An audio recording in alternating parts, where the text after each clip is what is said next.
नमस्कार, नमस्ते मेरे भावी शिक्षक शिक्षिकाओं। स्वागत है आप सभी का आपके इस प्यारे परिवार एसएस कैरियर इंस्टीट्यूट में। दोस्तों, आप सभी को पता है एलटी ग्रेड शिक्षक भर्ती होने वाली है। आप सभी को पता है कि इसका जो एग्जाम पैटर्न है उसमें 150, ठीक है, 150 प्रश्न में से 30 प्रश्न आपके जो है 30 क्वेश्चन आपके जीएस वाले सेक्शन के होंगे, जिसमें आप सभी को पता है कि सारी सब्जेक्ट के क्वेश्चन पूछे जाएंगे।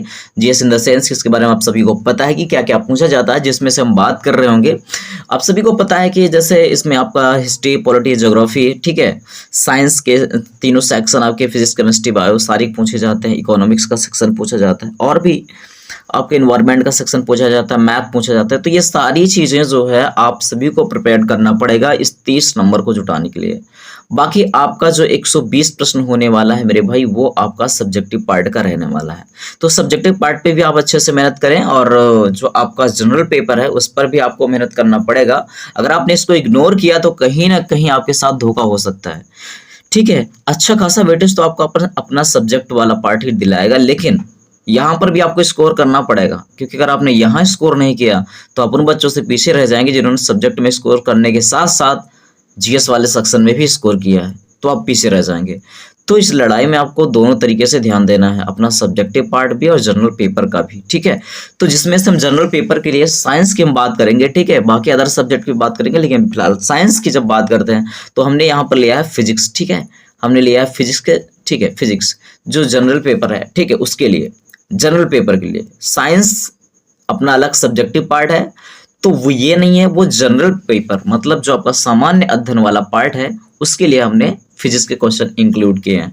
तो चलिए क्लास को करते हैं कंटिन्यू। ठीक है, आप सभी को पता है कि 7 दिसंबर को आपका एग्जाम स्टार्ट है। ठीक है, 7 दिसंबर को स्टार्ट किया, आपको 7 दिसंबर को आपका पेपर हो जाएगा। जिन्होंने साइंस ले रखी है, फिलहाल अलग अलग सब्जेक्ट के अलग अलग डेट में एग्जाम होने वाले हैं। तो फिलहाल के लिए, ठीक है, फिलहाल के लिए चलिए क्लास को करते हैं कंटिन्यू। आप सभी को इसके बारे में पता ही है। तो चलिए बात करेंगे यहाँ पर सबसे पहले कि यांत्रिक यानी मैकेनिक्स की बात करते हैं। तो मैकेनिक्स की बात अगर करेंगे तो भौतिक विज्ञान की वह शाखा है जिसमें पिंडों पर बल लगाने या ना लगाने की विभिन्न स्थितियों में इनके व्यवहार का अध्ययन किया जाता है।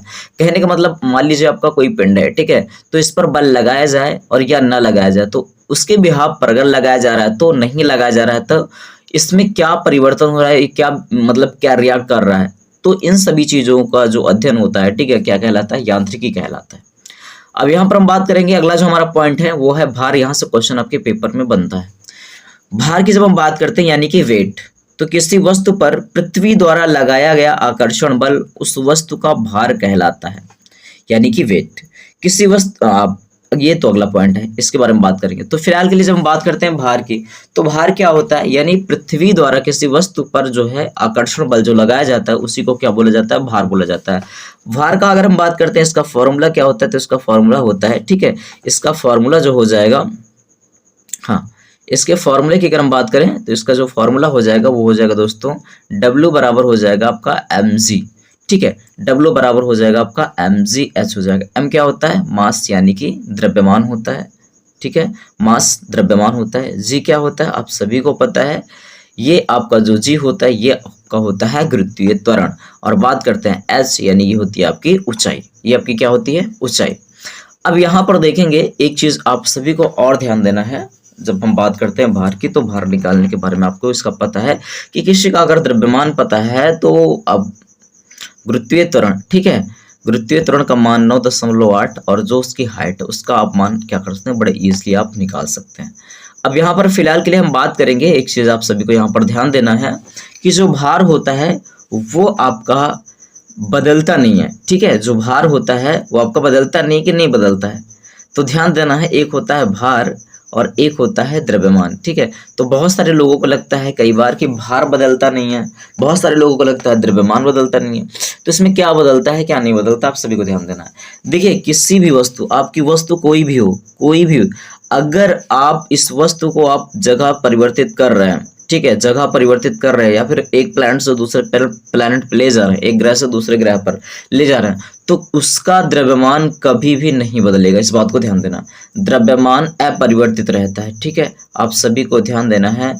द्रव्यमान जो होता है वो हमेशा अपरिवर्तित रहता है। मतलब किसी भी, आप ऐसा समझ सकते हैं कि अगर किसी का द्रव्यमान मान लेते हैं अगर 60 किलो यहाँ पर है, 60 किलो अगर यहाँ पर है, तो इसको आप किसी भी ग्रह पर ले जाइए, चंद्रमा पर ले जाइए, कहीं पर भी ले जाइए, मंगल पर ले जाइए, तो उसका जो द्रव्यमान है वो 60 किलोग्राम ही रहने वाला है, 60 किलोग्राम ही रहेगा।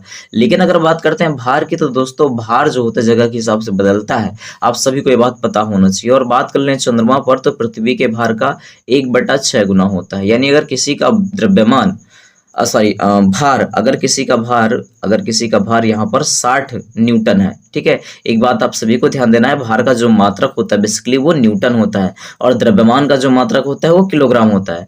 तो अगर किसी का भार पृथ्वी पर 60 न्यूटन है, तो वो चंद्रमा पर कितना हो जाएगा, तो हो जाएगा 60 गुणे 1/6, यानी 6 दाम 60, यानी वहां पर उसका जो भार होने वाला है वो 10 न्यूटन का होगा मेरे भाई। कितना, 10 न्यूटन का होगा। तो इस बात को आपने ध्यान देना है कि द्रव्यमान आपका अपरिवर्तित रहता है, लेकिन जो भार होता है वो परिवर्तित होता रहता है, ठीक है। और अच्छा, एक चीज और, एक क्वेश्चन और पूछा जाता है कि जो भार होता है वो कहाँ पर ज्यादा होता है और कहाँ पर कम। तो दोस्तों आप इसकी जानकारी के लिए बता दें, जो भार होता है वो ध्रुवों पर अधिक होता है, ठीक है, ध्रुवों पर अधिक होता है, यानी वस्तु पर पृथ्वी द्वारा जो आकर्षण बल है वो ध्रुव पर ज्यादा लगाया जाता है।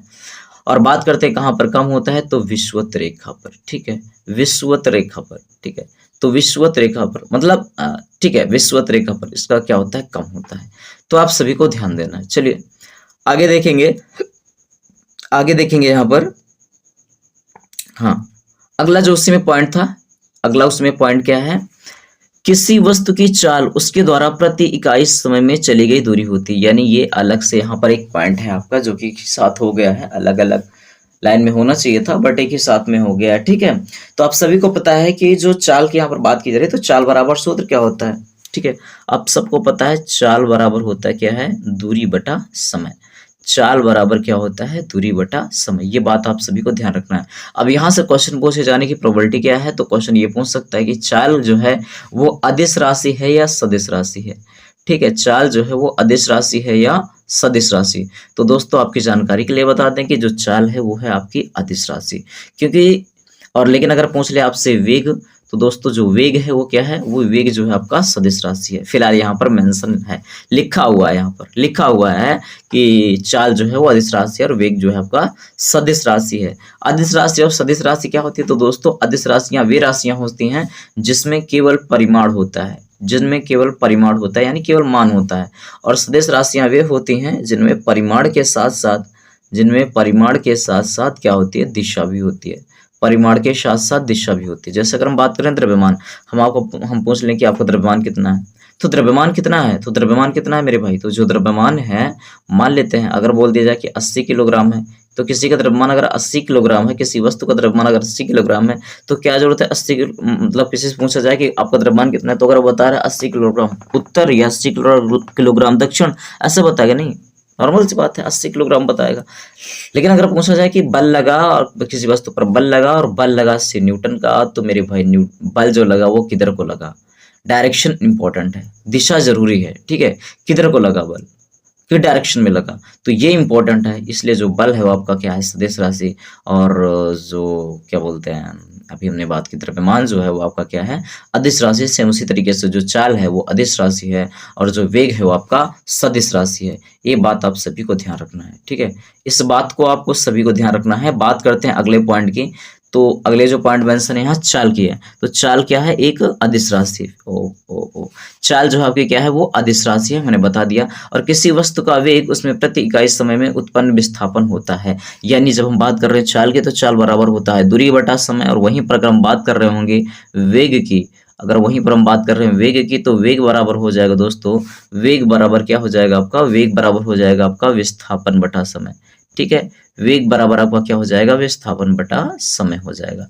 विस्थापन की अगर बात करें, विस्थापन क्या होता है दोस्तों, किसी वस्तु की जो प्रारंभिक स्थिति और अंतिम स्थिति के बीच की दूरी को क्या बोला जाता है, डिस्प्लेसमेंट, यानी कि विस्थापन बोला जाता है। आई होप इतनी बातें आपको समझ में आई होंगी। चलिए बात करेंगे यहाँ पर लिखा है कि चाल में केवल परिमाण होता है, अभी जो मैंने बताया था आपको ये वही बात है, उसमें कोई विशिष्ट दिशा नहीं होती, अतः चाल क्या है, अदिश राशि है।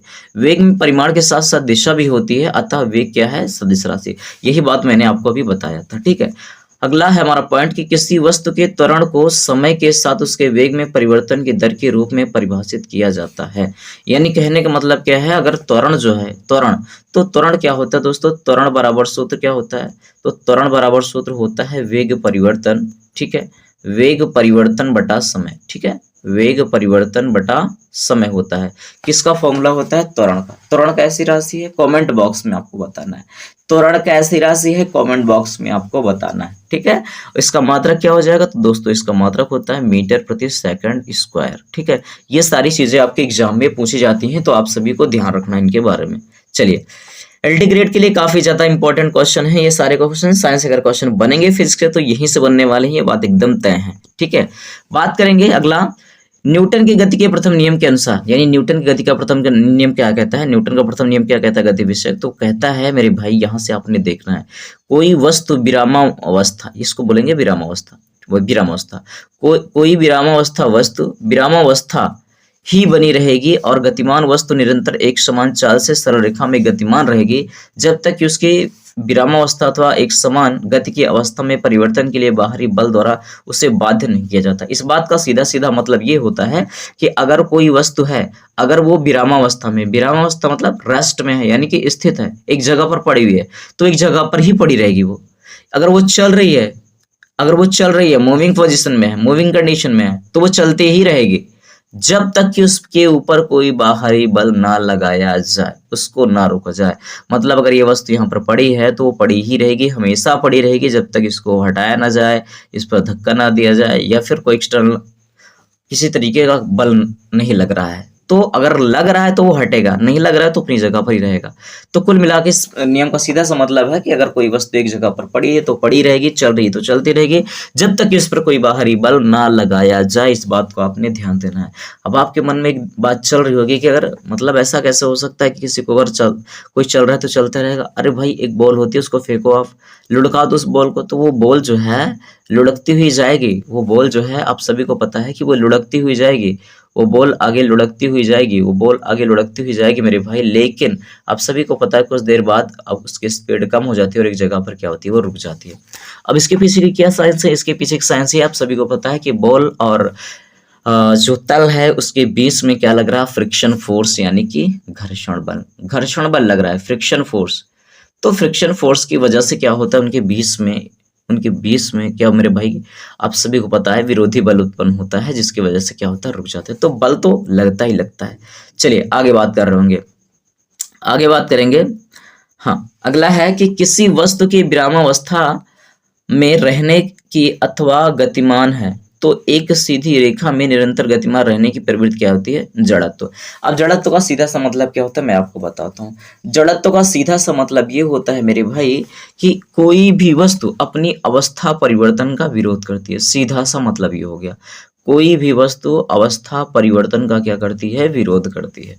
जैसे आप सभी लोगों ने देखा होगा कि मतलब ऐसा समझो कि एक बॉटल लीजिए, ग्लास लीजिए, उसके ऊपर एक गत्ता रख दीजिए और उस गत्ते के ऊपर एक सिक्का रख दीजिए और गत्ते को आप मारिए तो अब गत्ता बाहर हो जाएगा, लेकिन सिक्का कहाँ चला जाएगा, उस ग्लास में चला जाएगा। इसका मतलब क्या है, सिक्का रेस्ट में है तो रेस्ट में ही रहना चाह रहा है, वो मूविंग पोजीशन में नहीं जाना चाहता भाई, वो अपनी स्थिति परिवर्तित नहीं करना चाहता है। तो क्या हो जाएगा, वो चला जाएगा। आप देखेंगे आम होता है, तो आम जो होता है बेसिकली आप सभी को पता है कि आम जो होता है उस पर अगर आप चोट मारेंगे, मतलब ईंट वगैरह से मारते हैं, किसी पेड़ से मारते हैं, तो क्या होता है, यहाँ से टूट जाता है। टूटने का रीजन क्या होता है भैया, ये जब पड़ा तो ये किस में चला गया, ये चला गया गतिमान अवस्था में, और ये जो है इसका हिस्सा ये कह रहा हम मतलब विराम अवस्था में ही रहेंगे, तो ये हिस्सा आगे चला गया, अपनी जगह पे रहना चाहता है। तो दोनों में क्या होता है भैया, विरोधाभास होता है, खट से टूट जाता है। बस पर बैठे यात्री के साथ क्या सीन होता है, उसके बाद आप अच्छे से पता है कि वो चलने अचानक बस अगर स्टार्ट हो जाती है तो क्या होता है, और अगर अचानक बस रुक जाती है तो क्या होता है। अचानक बस रुक गई तो सीधा मुंह के बल गिरते हो, और अचानक बस अगर चलने लगी तो आप पीछे की ओर जाते हो। ये बात आप सभी को पता है। चलिए आगे बढ़ेंगे। यही है आपका क्या, यही है आपका जड़त्व। अच्छा, कई बार ये पूछा जाता है कि न्यूटन का कौन सा नियम जड़त्व का नियम कहलाता है? तो दोस्तों न्यूटन का पहला नियम जो है वो जड़त्व का नियम कहलाता है। बात कर लेते हैं जड़त्व के बारे में किसने बताया था? तो दोस्तों जड़त्व के बारे में बताया था कौन? गैलीलियो ने। ध्यान देना इस बात को, गैलीलियो ने बताया था। कहीं ये दिमाग मत लगा लेना कि न्यूटन का नियम है जड़त्व का तो कहीं ना कहीं न्यूटन ने ही बताया होगा। नहीं बॉस, गैलीलियो ने बताया था जड़त्व के बारे में। ध्यान देना, इंपॉर्टेंट है, जनरल पेपर के लिहाज से काफी ज्यादा इंपॉर्टेंट है। बात करते हैं गति के। अरे तृतीय नियम आ गया, द्वितीय कहाँ चला गया भाई? हाँ, द्वितीय कहाँ चला गया? द्वितीय के बारे में नहीं मेंशन है जी? द्वितीय के बारे में नहीं मेंशन है। चलो द्वितीय भी मेंशन कर देता हूँ मैं, द्वितीय के बारे में बता देता हूँ। चलो तृतीय है, द्वितीय बताता हूँ पहले। द्वितीय नियम यानी द्वितीय नियम क्या कहता है? न्यूटन का सेकंड लॉ।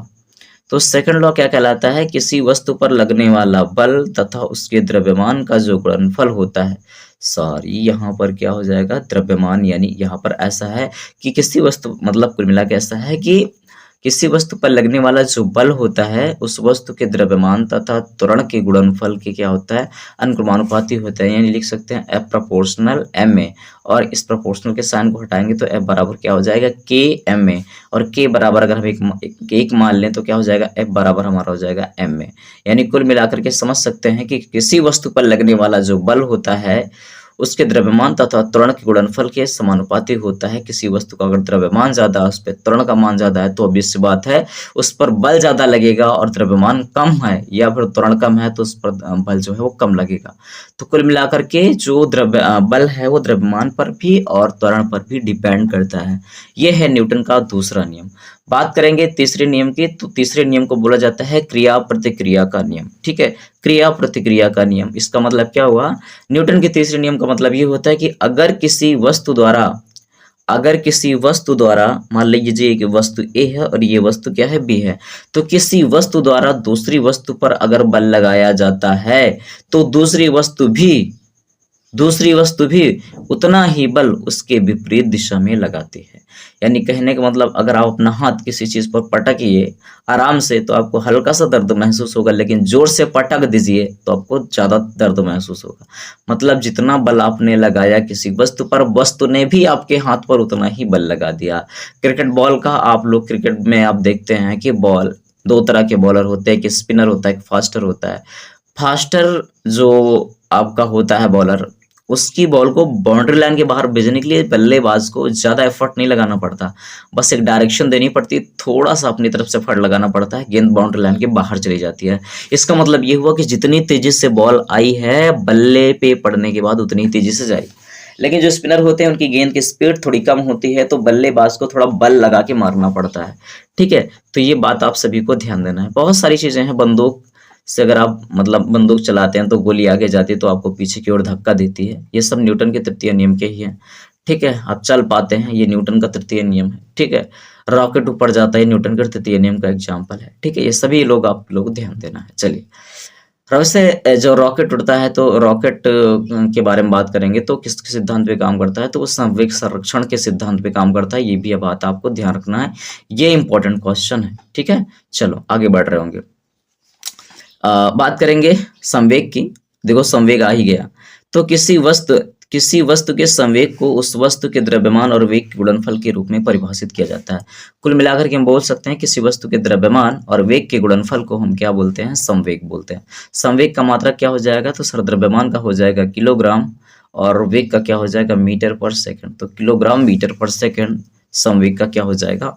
मात्रक हो जाएगा। संवेग सदिश राशि जिसकी दिशा वेग की दिशा में ही होती है। तो ये बात आपको ध्यान रखना है, इंपॉर्टेंट है कि संवेग कैसी राशि है? तो दोस्तों संवेग सदिश राशि है। चलो आगे बढ़ रहे होंगे। अगला हमारा पॉइंट है, किसी वस्तु के संवेग परिवर्तन की दर वस्तु पर लगे बाह्य बल के समानुपाती होती है। तो ये बात आप सभी को ध्यान रखना है, किसी वस्तु के संवेग परिवर्तन की जो दर होती है वस्तु पर लगे बाह्य बल के समानुपाती होती है। संवेग में परिवर्तन सदैव बल की दिशा में ही होता है, ये भी बात आपको ध्यान रखना है। यह न्यूटन की गति के द्वितीय नियम का ही एक अन्य रूप है। ठीक है, संवेग परिवर्तन न्यूटन के द्वितीय नियम का ही एक रूप है। बात करेंगे यहाँ पर मेरे भाई बात कर रहे हैं यहाँ पर किसी वस्तु के कार्य करने की जो क्षमता होती है वो क्या कहलाती है। किसी वस्तु की कार्य करने की जो क्षमता होती है दोस्तों क्या कहलाती है, ऊर्जा कहलाती है। ये बात आप सबको बहुत अच्छे से पता है, ठीक है, बहुत अच्छे से पता है। ऊर्जा वैसे बेसिकली आप लोग जाने, ऊर्जा के तो वैसे कई प्रकार होते हैं, लेकिन मुख्यतः हम बात करते हैं एक होती है हमारी गतिज ऊर्जा और एक होती है हमारी क्या, स्थितिज ऊर्जा। बात करते हैं ऊर्जा के अनेक रूप हैं, यहाँ पर लिखा है जैसे यांत्रिक ऊर्जा, ऊष्मा ऊर्जा, प्रकाश ऊर्जा, ध्वनि ऊर्जा। तो कई तरह की ऊर्जाएं होती हैं बेसिकली। अगर ऊर्जा के रूप की हम बात करें तो ठीक है, विद्युत ऊर्जा, ठीक है, विद्युत ऊर्जा भी है आपकी। चलो आगे देखेंगे कि जेट इंजन की कार्य प्रणाली रेखीय संवेग संरक्षण पर आधारित है। जो बात मैंने भी आपको बताया कि रॉकेट हो गया, जेट इंजन हो गया, बेसिकली इनकी जब हम बात कर रहे होते हैं तो किसके सिद्धांत पे कार्य करते हैं, तो संवेग संरक्षण पर, संवेग संरक्षण पर आधारित है। ये काफी ज्यादा इंपॉर्टेंट है आपके लिए, ठीक है, ध्यान देना, सॉरी, यहाँ पर आप सभी को ध्यान देना है। और एक चीज इंपॉर्टेंट ये है कि अगर आप मतलब किसी और एग्जाम की प्रिपरेशन कर रहे हैं, ये केवल एलटी ग्रेड के लिए नहीं है, ये केवल एलटी ग्रेड के लिए नहीं है। जहां पर भी साइंस पूछी जाती है मेरे भाई, कोई भी आपका ऐसा एग्जाम हो, ठीक है, तो वहां पर ऐसा क्वेश्चन बनते ही बनते हैं, इस बात को आपने ध्यान देना है। चलिए बात करेंगे अगला पॉइंट है, कोई पिंड जब वृत्तीय पथ पर गति करता है तो पिंड पर वृत्त के केंद्र की तरफ एक बल कार्य करता है जिसे अभिकेंद्र बल यानी कि सेंट्रीपिटल फोर्स कहते हैं। बस इसका मतलब ये हुआ कि जैसे अब ये जैसे हमने वृत्त बना दिया, अब यहाँ पर ऐसे समझना है आपको कि वृत्त के केंद्र की तरफ मतलब वृत्तीय पथ पर गति करता है। तो मतलब ऐसे समझना है कि मान लेते हैं ये हमारा कोई पिंड है, ठीक है, ये हमारा कोई पिंड है। अब ये पिंड अगर घूम रहा है ऐसे, ये पिंड अगर ऐसे घूम रहा है ऐसे, तो मतलब अगर ये ऐसे मूव कर रहा है, इस तरीके से ऐसे घूम रहा है, तो होता है कि इस पर एक बल लगता है और बल की जो दिशा होती है हमेशा किधर होती है, बल की जो दिशा होती है हमेशा किधर होती है, केंद्र की ओर होती है।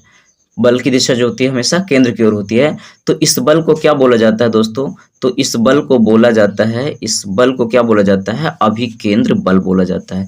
ये बात आप सभी को ध्यान रखना है।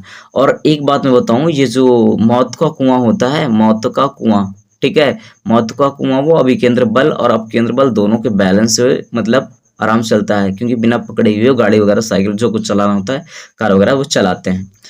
बात करते हैं अब केंद्र बल की, तो यहाँ पर भी एक कंडीशन होती है, यहाँ पर भी आपने ध्यान देना कि जब ये पिंड घूम रहा होता है तो पिंड पर एक बाह्यतम मतलब ऐसा समझना बाहर की ओर एक बल लग रहा होता है, बाहर की ओर एक बल लग रहा होता है, और इस बल को बोला जाता है अपकेंद्र बल, ठीक है, इसको क्या बोलते हैं, अपकेंद्र बल बोला जाता है, अपकेंद्र बल यानी। और इसी का दूसरा नाम होता है छद्म बल, ठीक है, इसी का दूसरा नाम क्या होता है दोस्तों, छद्म बल बोला जाता है इसको, ठीक है। आई होप इतनी बातें आपको समझ में आई होंगी। चलिए बढ़ते हैं अगले पॉइंट की तरफ। तो जो हमारा अगला पॉइंट होगा, अरे भाई पेन चेंज हो जा, हाँ, तो जो हमारा अगला पॉइंट है कि अरे भाई ये यहाँ पर लिखा हुआ है, बहुत बढ़िया, मौत के कुएं में कुएं की दीवार पर मोटरसाइकिल चलाना भी अभिकेंद्र बल के कारण ही संभव होता है। तो ये बात आप सभी को ध्यान रखना है।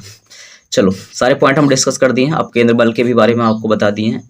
उसके बाद बात करते हैं वॉशिंग मशीन, दूध से मक्खन निकालने की मशीन आदि अब केंद्र बल के सिद्धांत पर कार्य करते हैं।